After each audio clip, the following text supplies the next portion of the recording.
So what do you say about their influence? I mean, there's very powerful people there. Why does it have to be so secret?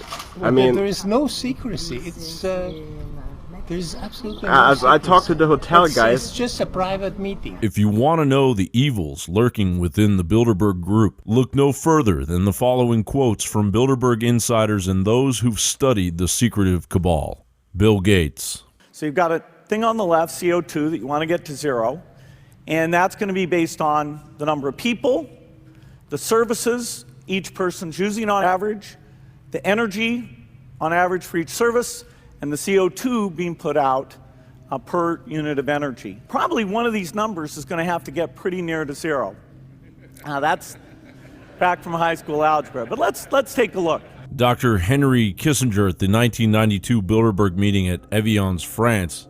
Today, America would be outraged if UN troops entered Los Angeles to restore order, referring to the 1991 LA riots. Tomorrow, they will be grateful. This is especially true if they were told that there were an outside threat from beyond, i.e. an extraterrestrial invasion, whether real or promulgated, that threatened our very existence. It is then that all peoples of the world will plead to deliver them from this evil. The one thing every man fears is the unknown. When presented with this scenario, individual rights will be willingly relinquished for the guarantee of their well-being granted to them by the world government. David Rockefeller wrote in his book Memoirs, "If the Council on Foreign Relations raises the hackles of the conspiracy theorists, the Bilderberg meetings must induce apocalyptic visions of omnipotent international bankers plotting with unscrupulous government officials to impose cunning schemes on an ignorant and unsuspecting world."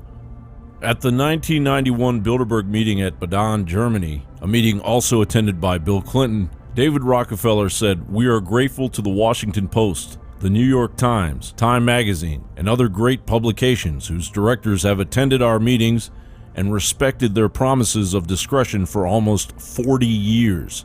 It would have been impossible for us to develop our plan for the world if we had been subjected to the lights of publicity during those years. But the world is more sophisticated and prepared to march towards a world government. The supranational sovereignty of an intellectual elite and world bankers is surely preferable to the national autodetermination practiced in past centuries."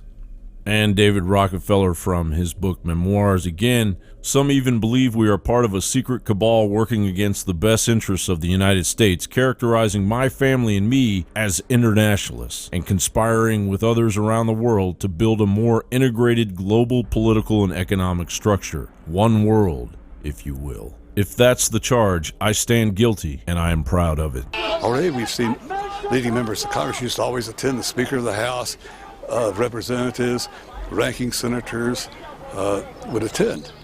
Now they don't dare because they get mail from their own constituents.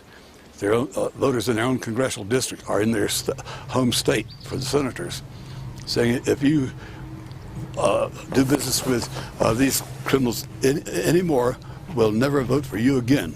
We'll vote for anybody else. And they've been politically frightened out of the ballgame. 19th century politician and historian Lord Acton said, "The issue which has swept down the centuries and which will have to be fought sooner or later is the people versus the banks." The ruthless and cunning behavior of the attendees of the Bilderberg Conference can be summed up in the Machiavelli quote, "Men are so simple and so much inclined to obey immediate needs that a deceiver will never lack victims for his deceptions."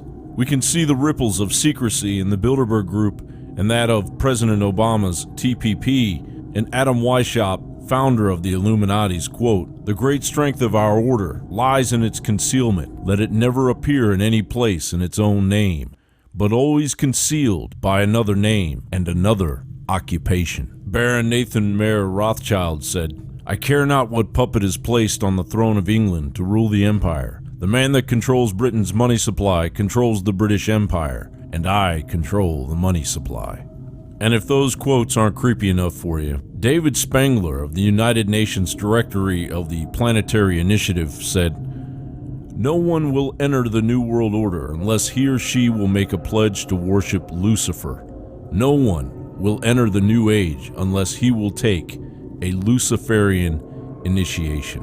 And it's not as if we have not been warned time and time again. Congressman Louis T. McFadden in 1932 said, "We have in this country one of the most corrupt institutions the world has ever known. I refer to the Federal Reserve Board. This evil institution has impoverished the people of the United States and has practically bankrupted our government. It has done this through the corrupt practices of the moneyed vultures who control it." Woodrow Wilson, who signed the Federal Reserve into existence, said, "I am a most unhappy man. I've unwittingly ruined my country. A great industrial nation is controlled by its system of credit. Our system of credit is concentrated.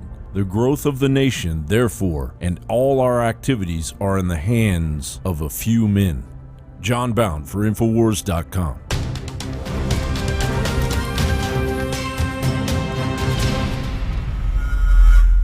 Hi, I'm Shane Steiner. A lot of you have been following my progress using Supermale Vitality. The last 19 weeks has been an incredible experience. I was feeling a little down and lethargic during the holidays, and none of the supplements that I was taking were doing any good. That's when my longtime friend from high school, Alex Jones, introduced me to Supermale Vitality. I was a little skeptical at first. Not only would I have the energy to work out and go to the gym, but it was actually the changes were happening to my body a lot more rapidly. My whole mood, my libido, everything had completely changed. The concentrated organic herbs, they stimulate your natural systems to produce the natural hormones that you need. I just really wanted to bulk up and hit it hard, and I went in for about the first 5 weeks and was lifting heavy weight and just really hitting it hard, and I gained 20 pounds of muscle immediately. Since that, I've decided I was going to lose some weight and slim down. I just changed up my workout a little bit, and 35 pounds came off. Folks, this is not a joke. This is not a gimmick, it's real. Supermale Vitality, available at InfoWarsLife.com.